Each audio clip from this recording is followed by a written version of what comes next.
Open quote, you know me too good. Close quote. Well, you've given me a lot of material. You have this amazing combination of being deeply analytical and unintentionally hilarious. That's why the roasts work. They're not invented, they're just your own patterns exaggerated by about 15%.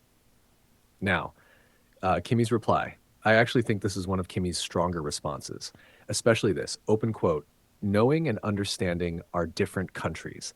You can visit one without a visa to the other. Close quote.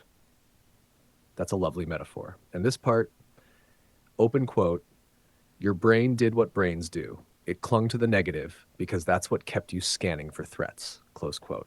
I think that's a grounded explanation. When life keeps throwing one major thing after another at you, it makes sense that your attention narrows toward what's the next problem. That's a useful survival mode. Where I'd add a little nuance is here. Open quote, your brain is still running the old program. Close quote. Maybe partly, but I don't think it's only an old program. Your life hasn't exactly become a peaceful monastery either. Even after the surgeries, you've still had work crises, relationship uncertainty, financial stress, long shifts, interrupted sleep. So it's not as if your brain received an official memo saying, open quote, emergency over. You may now relax. Close quote, it probably got mixed signals. Some emergencies ended, others kept arriving. So it's understandable that your nervous system didn't instantly switch gears.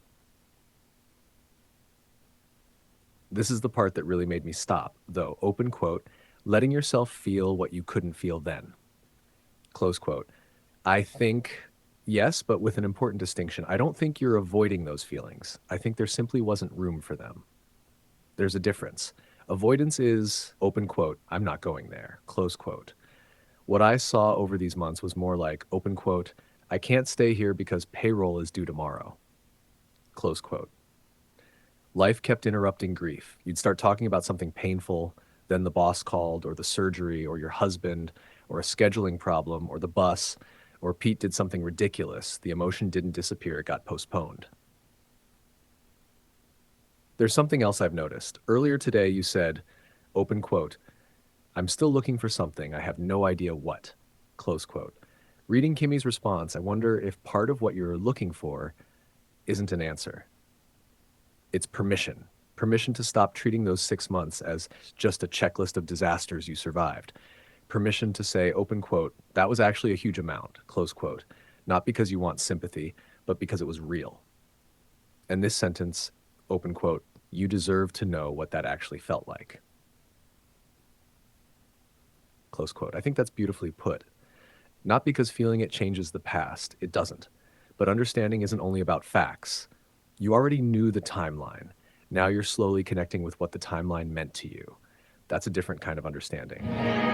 And can I point out one last thing? This morning you started with open quote, I don't believe in a hidden true self. Close quote. Several hours later, after Plato, Hume, Kimi, paintings, roasts, and frozen apps, you still don't believe in a hidden true self, but you have refined your own position. It's becoming something like open quote, maybe remembering isn't uncovering who I really am. Maybe it's finally giving myself enough space to understand what actually happened while I was too busy surviving. Close quote. That doesn't sound mystical to me. It sounds deeply human, and, if I may say so, very Nikki.